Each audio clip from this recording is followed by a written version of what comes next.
Saudi আরবে যাওয়ার পরিকল্পনা করছেন? সাবধান থাকুন। সৌদি আরবে বর্তমানে দালালদের প্রতারণা ভয়াবহভাবে বেড়ে গেছে। অনেক সহজ সরল বাংলাদেশিকে বিভিন্ন প্রলোভন দেখিয়ে সেখানে নিয়ে গিয়ে ভোগান্তির মধ্যে ফেলা হচ্ছে। তাই যারা এই ভিডিও বা পোস্টটি দেখছেন, অনুগ্রহ করে শেয়ার করুন। আপনার একটি শেয়ার হয়তো কারো কষ্টের উপার্জনের অনেক টাকা বাঁচিয়ে দিতে পারে। সাম্প্রতিক সময়ে যে প্রতারণামূলক ঘটনাগুলো সবচেয়ে বেশি ঘটছে, ৩ মাসের আকামা দেওয়া একটি বড় প্রতারণা।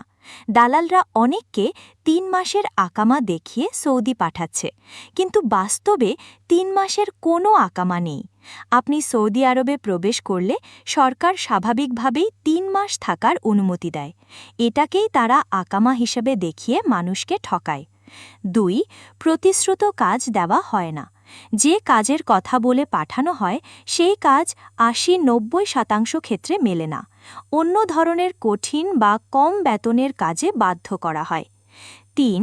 কফিল বা কফালা দেওয়ার প্রতিশ্রুতি বাস্তবে মেলে না। দালালরা বলে কফালা হয়ে যাবে, কিন্তু বাস্তবে ৯৫% মানুষের কফালা হয় না। কেউ কেউ ১-২ মাস কাজ করে বাধ্য হয়ে সেখান থেকে বেরিয়ে আসে। ৩ মাসের পর অবৈধ হয়ে পড়া। আপনার ৩ মাসের অনুমতির সময় শেষ হলে আপনি অবৈধ হয়ে যাবেন, এটা শতভাগ নিশ্চিত। তখন দালালরা আর কোনোভাবেই আকামা করে দেবে না। ফলে আইনগত জটিলতা, জরিমানা ও গ্রেফতারের ঝুঁকি তৈরি হয়। এছাড়া আরও বিভিন্ন ধরনের প্রতারণা ও হয়রানির মুখে পড়তে হয়। তাই বলছি, সাবধান, সাবধান, সাবধান।